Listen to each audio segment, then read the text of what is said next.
Hi and welcome back. Yes, you read that right. I'm going to be doing my famous 13 cheese lasagna. I'm going to show you my tips and tricks of how to do this quickly and easily because most of the prep is already done. So let's get started. We're going to do two types of lasagnas. Okay, one with noodles, the traditional way, because everybody can eat this in my house except for me. And for mine, I'm going to be using some sliced zucchini and squash with some fresh veggies. Make it more of a casserole type thing, but if you think about it, lasagna is kind of like a casserole. Just depends on your definition. We're going to go ahead and get started on the sauce. I already have the tomatoes and basil, fresh basil, canned. We're going to use 2 quarts.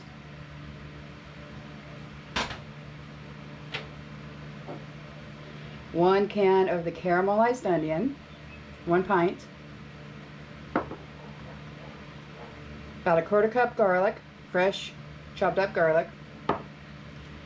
Now I am using a 12-ounce can of tomato paste because the lasagna sauce that I make is thicker than normal spaghetti sauce.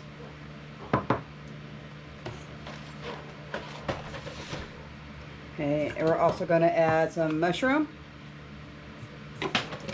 and the sweet potato leaves, and we're going to use this as spinach. It's just in a frozen brick. It needs to thaw out,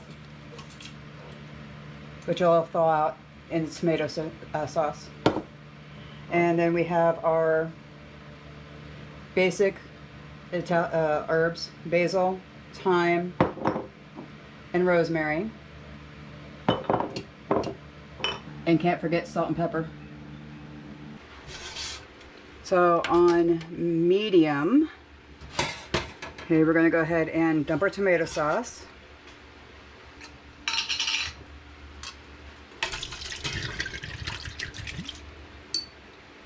I'm making a lot because if there's any left over, I can actually can that into pints to be used individually.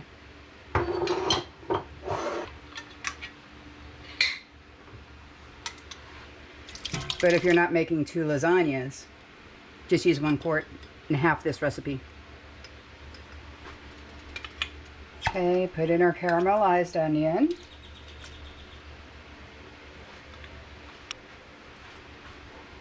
Okay, and we're going to go ahead and eye the garlic. About a 1/4 cup-ish. Depends on your tolerance for garlic.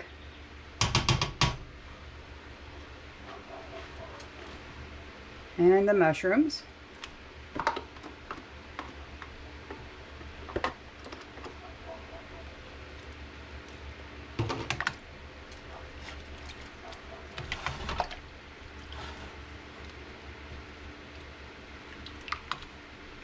Now we're going to add the tomato paste last because we want this to come up to a small simmering boil to start blending in and cooking the vegetables before we start thickening it. But we also want to do, I'll put that in now,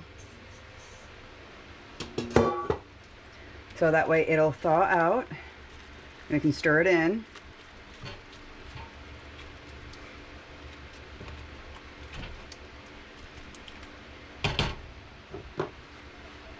And then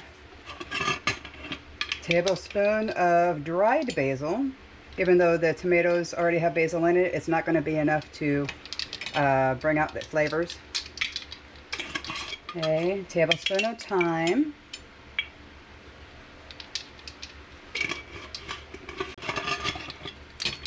And a tablespoon of rosemary. Okay, so now that we have everything together and kind of stirred up, we're going to put a lid on it and let it simmer for a while. In the meantime, we're going to go ahead and get the cheese grated. I'm going to use my food processor because it's easier, and then teach you or show you how I soften up the noodles, because I have a different method of doing this. I don't have a pot big enough to actually boil the noodles, so we're going to go ahead and soak it in hot water. You don't want to assemble a lasagna with fully cooked noodles. It's going to cook in the oven whenever you're heating everything up. So you want it kind of halfway done, because it's going to take the rest of the moisture that's in the lasagna and put it in the noodle. Let's go ahead and get the water boiling.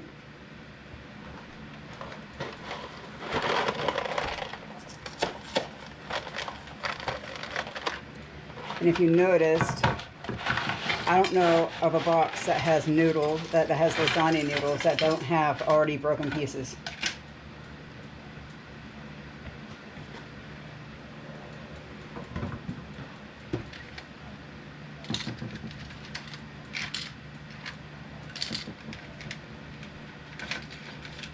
So we have to do the best that we can with what we've got.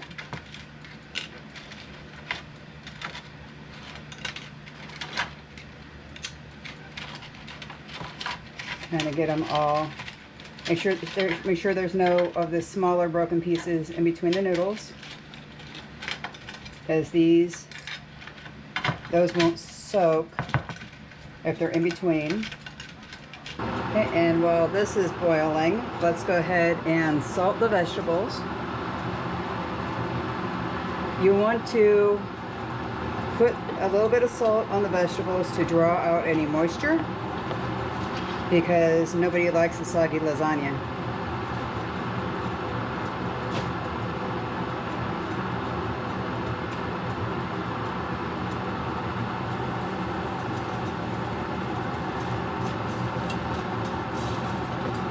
Ideally, you want to leave this sitting for 20 minutes minimum.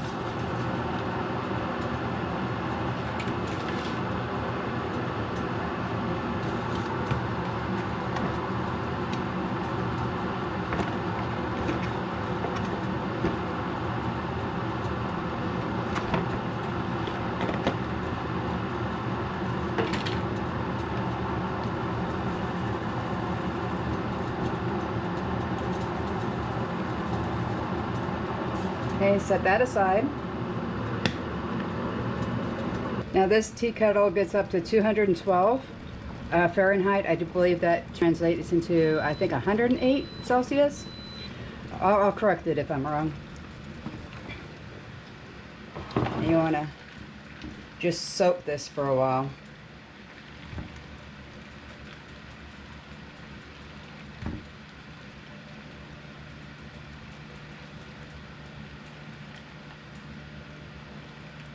And you want to cover this up with water.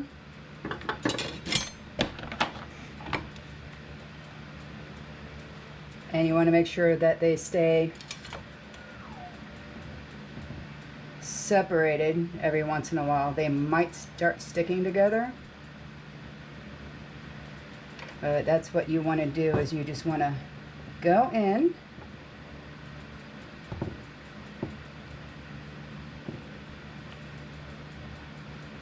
And start separating. Some people say put oil in it. I've done that. It works. And it's already starting to become soft. So let's go ahead and put this to the side.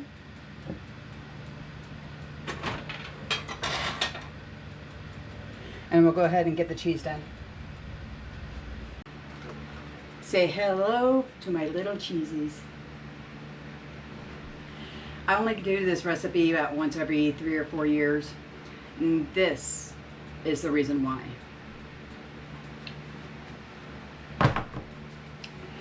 For this session's 13 cheese lasagna, we are using Gouda, plain Jane Gouda.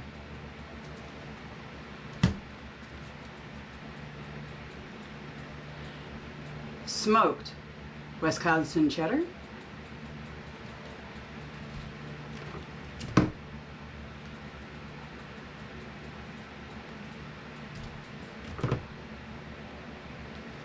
smoked Gouda,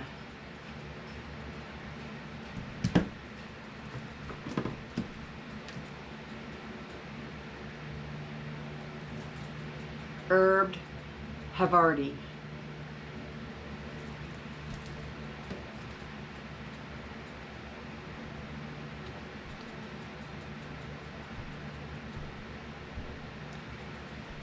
okay, saying this name, I'm going to butcher it, so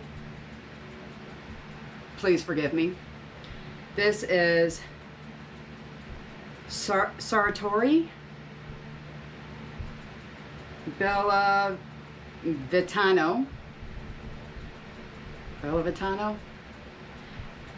flavored with Tennessee whiskey.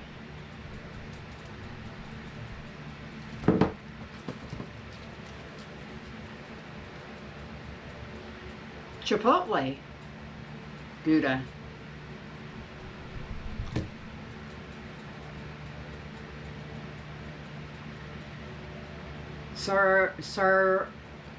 I'm guessing this is a brand name.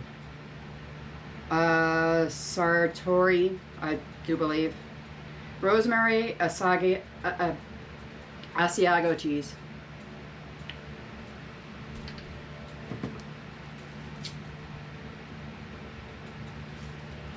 German Gruyere.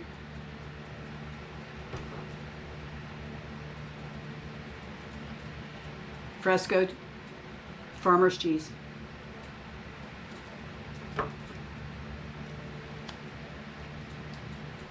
Blue cheese.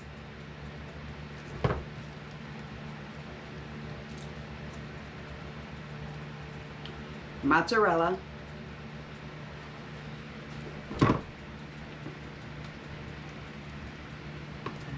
Five, 6, 7, 8, 9, 8, 9, 10, 11. Okay, so that's 11.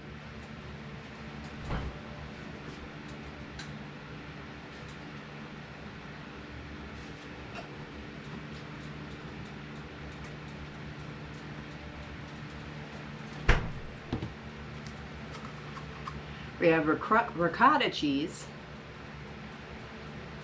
So that's 12. And Munster. If you notice that I have a variety of flavors here, the smoked cheeses are going to come out in one bite. The blue cheese is going to come out in another bite. It's all how you layer these cheeses. We're going to keep them separate and put each cheese in little portions of the layers. So that way whenever you take a bite, you have just that bite of smoked cheddar, of Gouda, of a Munster, of everything. That way, because if you mix it all together, you're really not going to be able to taste any of the original flavors from the cheese. You want these separate in each individual portions and individual spots on the lasagna in between each layer.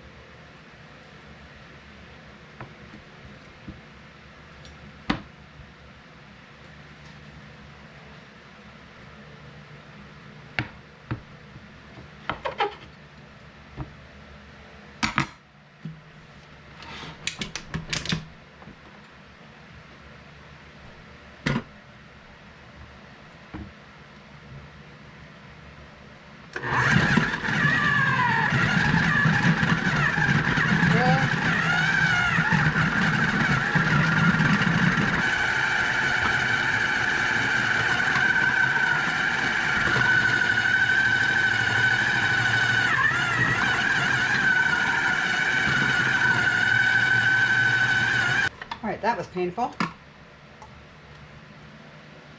But we got it.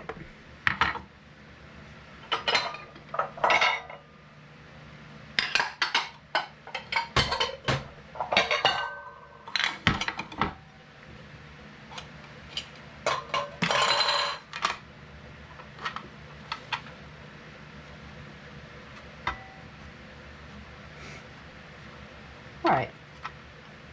Not everything goes right in the kitchen.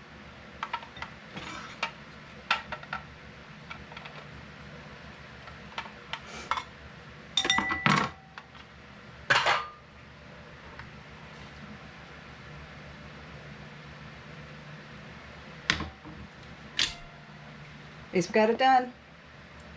Now, I'm going to go ahead and do the rest off camera because I have a feeling I'm going to get this a lot. So, I'll be back. Now that this has simmered, everything's de-thawed, mingled together, we're going to go ahead and add the tomato paste, and then we're going to salt to your liking. Okay, it doesn't need to be overly salty because there's going to be a ton of salt in that cheese. So let's go ahead and get this done. Now I am not going to add salt because of that cheese, but that is completely up to you.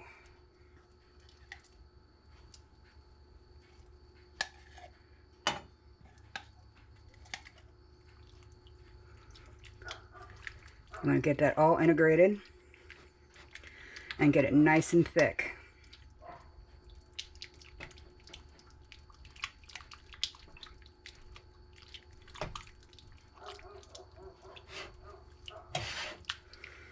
One thing about sauce is that if the lasagna sauce isn't almost a thick paste, it's going to bubble up and boil out of the pan.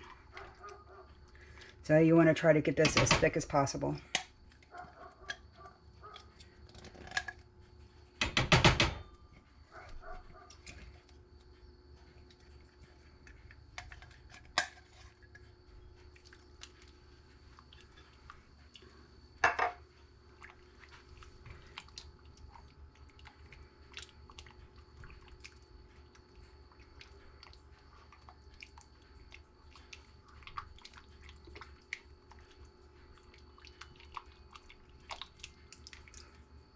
Okay, let that mingle a little bit longer. And then we'll go ahead and go over the cheeses again. I already shredded it all. Okay, so there is history behind this lasagna. This started out as a dare. We dared each other to find the maximum amount of cheese without losing its taste to be able to have a very nice lasagna. Now, 13 was the charm. The cheeses are always different every time I go out and make this, because number one, I don't write this down, and number two, the availability of these cheeses differs every year. We did actually do last time a white cheese lasagna, which we were not impressed with. It really didn't taste like anything. So this time we are introducing the cheddar, the smoked cheeses back into it, along with the spiced and herb cheeses. Give it a little bit more of a kick. Now, one thing you are going to notice is that the farmer's cheese, the fresh cheese, the blue cheese, and the ricotta are crumbly cheese. I generally add all these at the same time into the bowl because the farmer's cheese and the ricotta have a nice subtle flavor, But it's the blue cheese that really adds into the zest and kind of stretches things out a little bit. So we're going to go ahead and crumble this in to the farmer's cheese. Mix it up and then add the ricotta and then mix that up too. Now remember, I'm making more than one lasagna here, so I have a lot of cheese. Now you could also add ground hamburger. Just fry it up, add it to the sauce. We are not going to do that. And there is going to be lasagna number 1. And to assemble,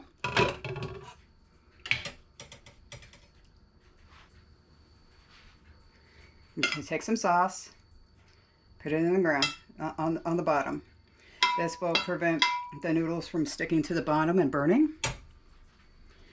Now, the noodles are nice and pliable, and some of them are still stuck together, which is to be expected. Because these are longer than that, I'm going to go ahead and cut these in half.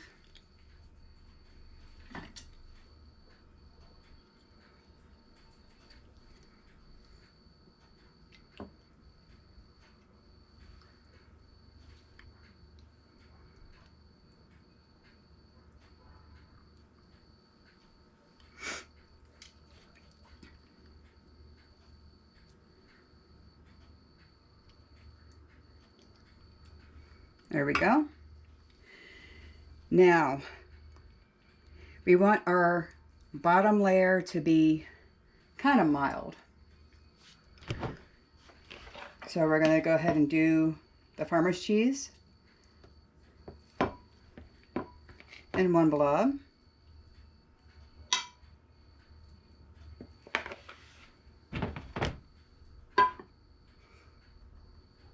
Where is the Gouda? Here we go.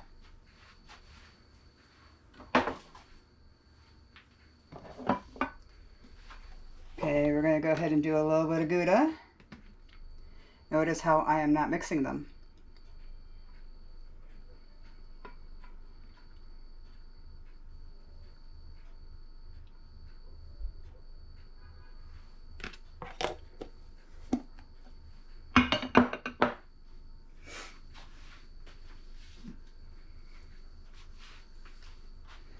Okay, and the German Gruyere. I leave the labels in with each of these so that way I know which one was which. And just so that you know that this blue cheese and crumble stuff, it's not going to melt too well. So you kind of want to mix it in a little bit. Then we're going to go ahead and lay more, going the other way.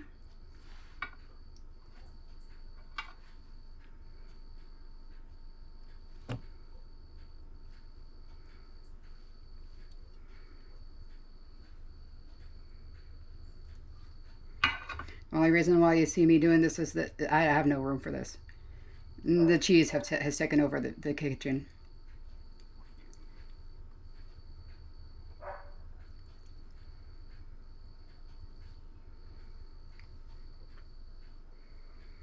There we go.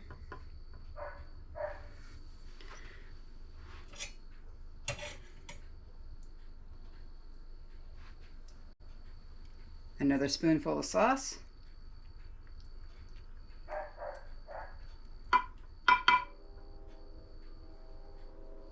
Make sure it's nice and even.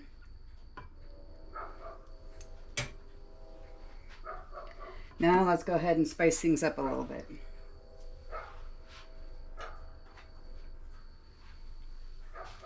Let's go ahead and do a little bit of smoked Gouda.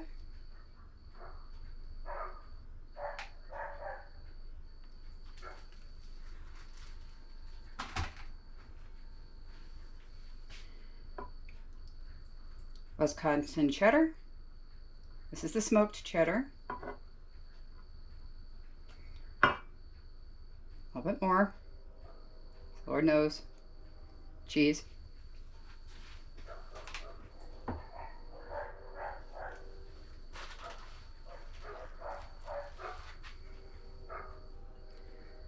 Okay, and this is the rosemary mozzarella. And then yet again, we're going to crisscross the noodles. You don't have to crisscross them. I just prefer it that way. If you've got pieces, go ahead and put the pieces in.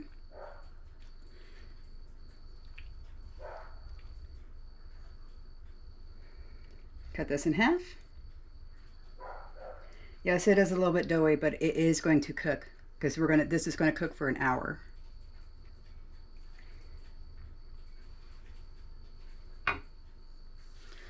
Now let's go ahead and get some more sauce.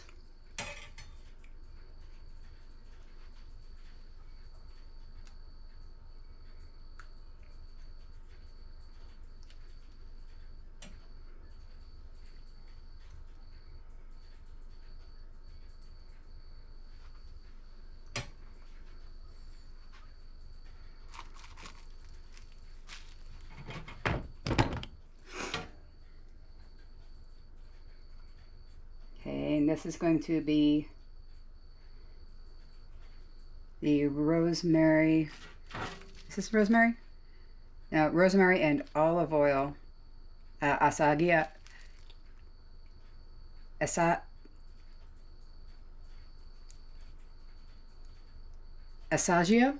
A-S-I-A-G-O. Kind of like rosemary parmesanish. Has that feel to it. All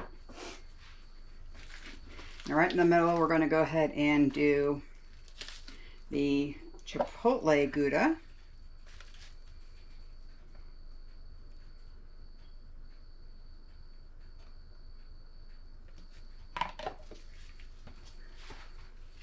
Okay, and this is the Havarti.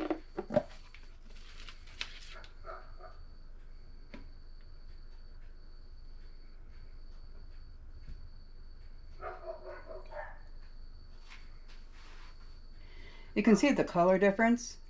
Even though all three of these are either herbed or spiced, there is a distinct color difference between these three. And for the final layer,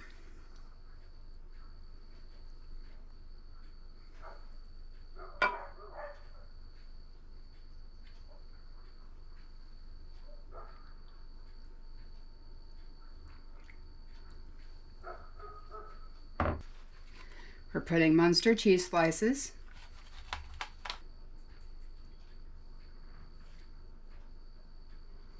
Just like that.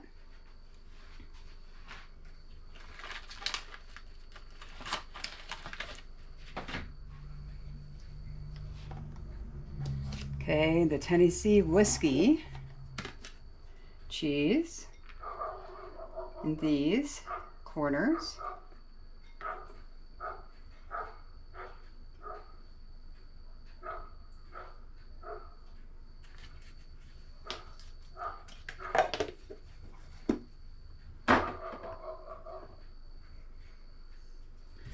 And then sauce on top.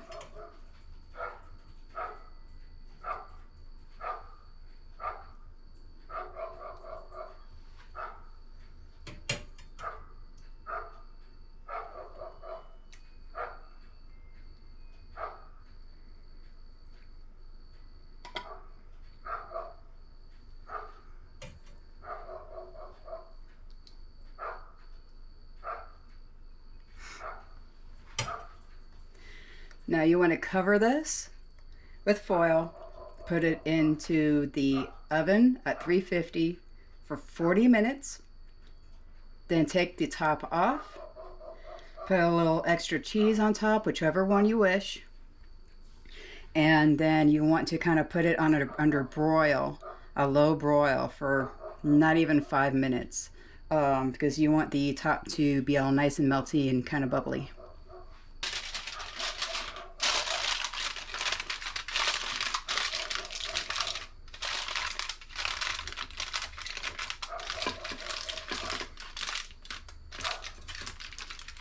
All right, so for the vegetables, Same difference. We're going to start, let's go ahead and put this up. I'm going to make another lasagna out of this. Okay, same thing with the zucchini. I like to kind of switch up the squash. You know, everybody says, every video that I've seen that has these weird, I want to say, non-typical white person videos out there, they say trust the process. I'm looking at their food going, I wouldn't trust anything that they make. Seriously. Nothing. And I want to show you exactly where that came from.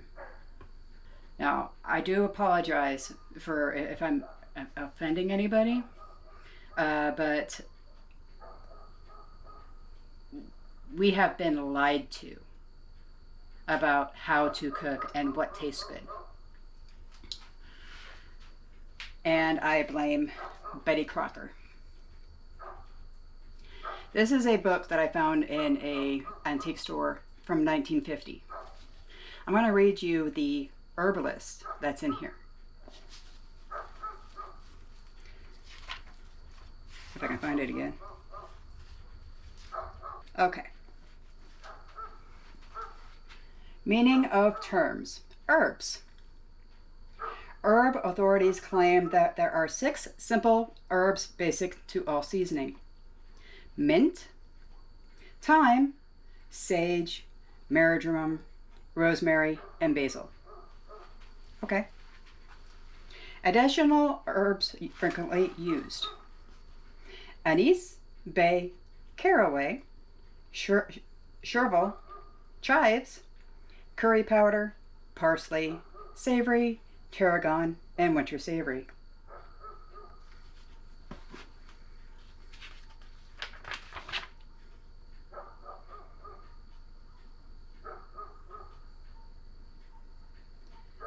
That's it.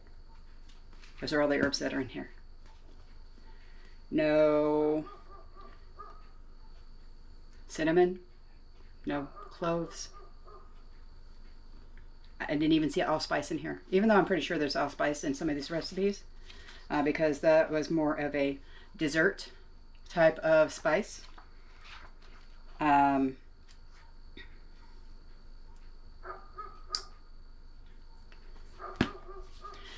Betty Crocker taught us that this is what food's supposed to taste like. And I want to apologize to every other person out there who is laughing right now, because I did whenever I found this. Please bear with us while we try to re-educate ourselves. Now, while that is cooking, I'm going to clean up and go sit down because my back hurts right now. And it's the next morning. We've let these cool down a little bit. Grandpa's already gotten into his, so there's a little bit missing, but let's go ahead and plate these, and you can see the layers and you know, what they look like. All right, so here's the one with noodles. As you can see, Grandpa was a little impatient, so he had a plate full of cheese. But let's go ahead and take this out. And as you can see, little layers. You got cheese and the noodles along with the sauce.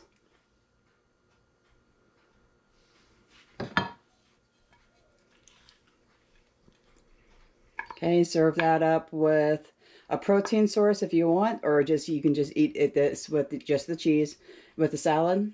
It's a full meal. And I would probably have half of this as a serving. But then, you know, Grandpa.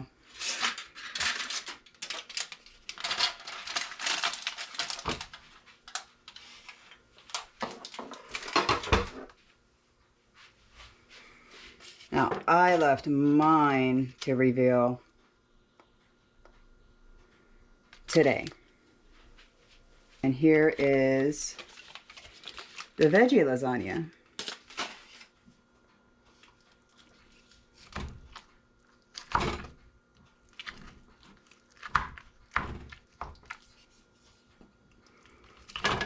I'm going to portion a 9x9 into 6 servings.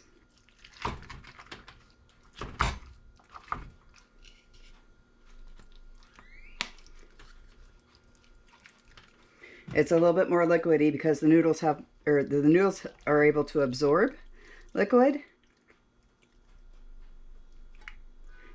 Vegetables do not. That's why we salted the veggies before we put it on here. But look at that.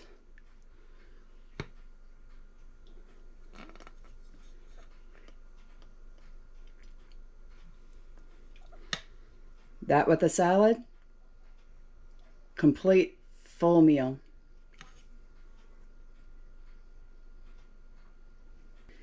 And please, please, please, there's flies all over this place.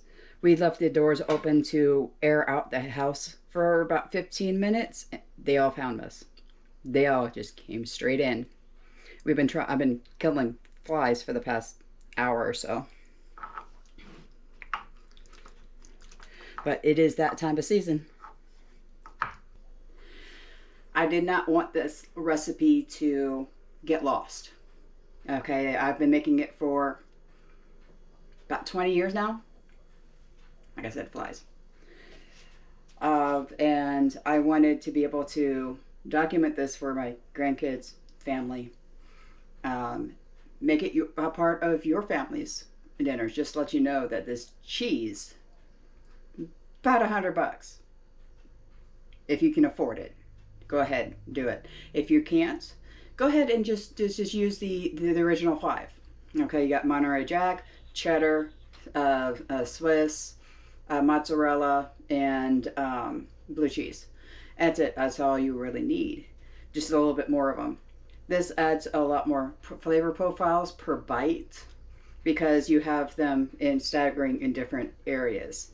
So you have the flavors coming together in every single different bite. Now, along with that 1950s Betty Crocker book, I actually found a book on barbecues. I'm a little bit excited about this because this book was published in 1949. It has how to build your barbecues. So I don't know if I'm going to be able to post any of the pictures.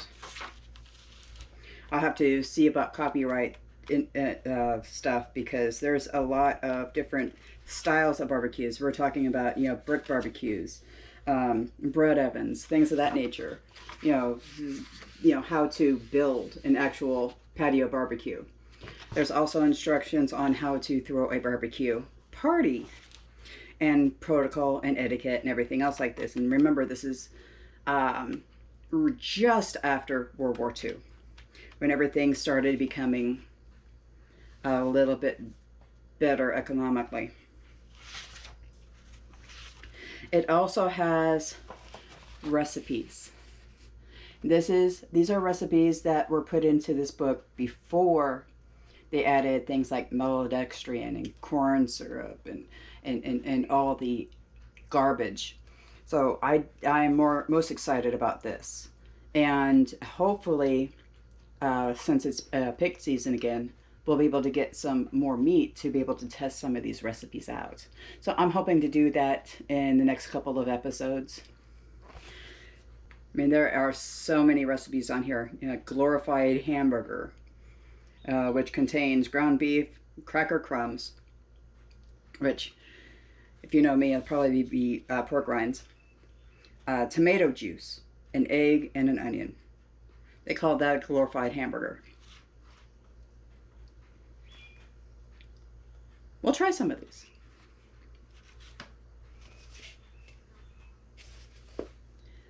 Thank you for coming. Hope you enjoyed, and we'll see you next time.